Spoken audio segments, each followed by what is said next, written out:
وہ دن تو کسی نہ کسی طرح گزار لیا۔ شام کو بھوک نے جب بےتاب کیا تو میں اپنی خالہ کے پاس چلا گیا۔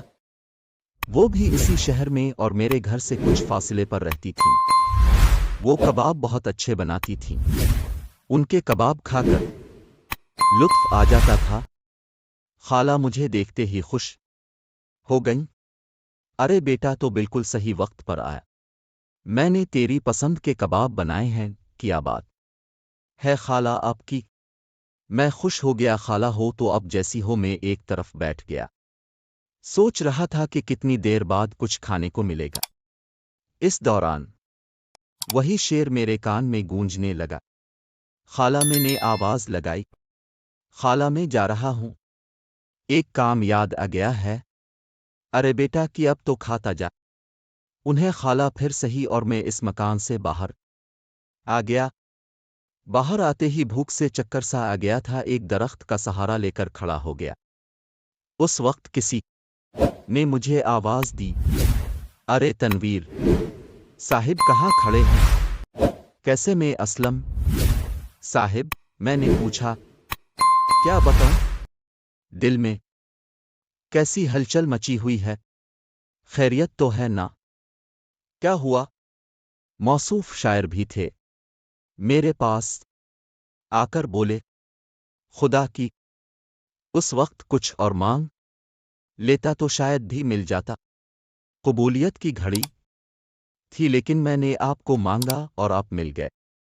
ایک بہت زبردست غزل رات کو کہی ہے، ایک مشاعرے میں پڑھنی ہے، لیکن میرا یہ دستور ہے کہ مشاعرے سے پہلے میں اپنے کسی دوست کو سنا کر دار لے لیتا ہوں تاکہ کچھ ہو گیا ہو تو وہ اصلاح کر دہی۔ ارے صاحب میں اس قابل کہاں ہوں؟ میں گھبرا کر بولا، شہرزادے یہ کیا بات کر دی؟ اب جیسا بازوق اور کہاں لے گا؟ چلی سامنے والے ہوٹل میں بیٹھ جاتے ہیں۔ اب بھی کہیں گے کہ کس مشکل زمین میں غزل کہی ہے۔ چلی انہوں نے میرا ہاتھ تھام لیا۔ اب میں جا بھی نہیں سکتا تھا۔ وہ مجھے اپنے ساتھ ہوٹل میں لے، انہوں نے 2 چائے کے آرڈر کے ساتھ کچھ بسکٹ بھی منگوا لیے۔ اس وقت مجھے پیٹ میں کچھ سہارے کی شدید ضرورت بھی تھی۔ بسکٹ سامنے آئے اور اسی وقت وہ کم بخت شعر یاد آ گیا۔ اس وقت خالی پیٹ کچھ کھانا میرے لیے بہت ضروری ہو گیا تھا، ورنہ میں بے ہوش ہی ہو جاتا۔ لیکن پھر وہی شعر، خوشی کو چھوڑ دے غم بھی نہ ہوگا۔ اس موقع پر بھی اس شعر نے میرا پیچھا نہیں چھوڑا۔ لیں جناب، اسلم صاحب نے بسکٹوں کی طرف اشارہ کیا۔ آپ کیوں یوں ہی بیٹھے ہیں؟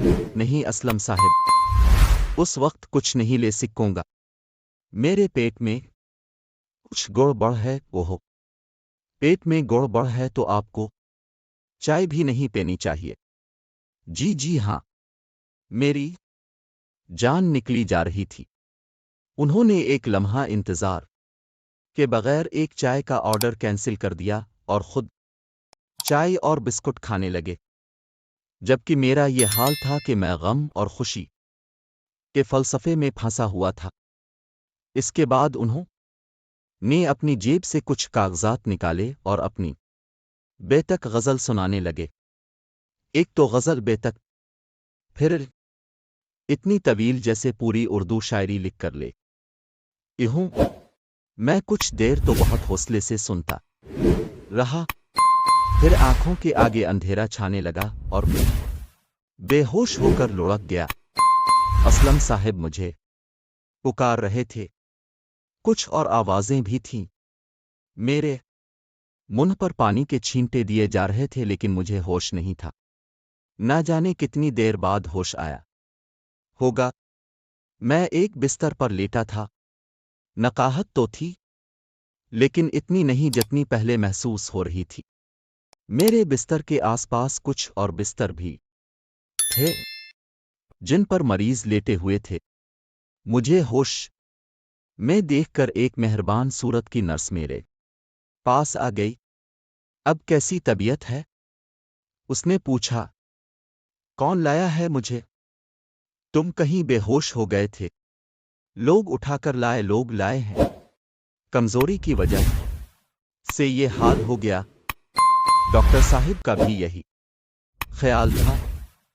تم اب ٹھیک ہو تو جا سکتے ہو، لیکن کس کمبخت کا دل تھا کہ وہاں سے جائے، اس لیے وہیں بڑا سوچتا رہا کہ اس طرح کیسے گزر بسر ہوگی۔ اچھا تھا کہ گاؤں میں ہی رہتا، ابوا کی بات مان لیتا اور آنسا سے شادی کر لیتا۔ کیا ہوا، جو وہ میٹرک پاس تھی، ابھی بھی کچھ نہ بگڑا تھا، اس لیے ہسپتال سے نکل کر سیدھا 5 سال بعد گھر پہنچا اور ابوا کے قدموں میں سر رکھ دیا۔ جوان بیٹے کو سینے سے لگانے میں دیر انہوں نے بھی نہیں کی تھی، ابھی تو کھڑی ٹیکسی کا کرایہ بھی ادا کرنا تھا اور امی کے ہاتھ کا بنا کھانا میز پر منتظر تھا۔ کیا ہے، نہ خالی شعر کہنے اور سننے سے پیٹ نہیں بھرتا، اب گھر میں سب کے ساتھ سکوں سے رہوں گا اور ابا کے ساتھ زمینوں پر جایا کروں گا۔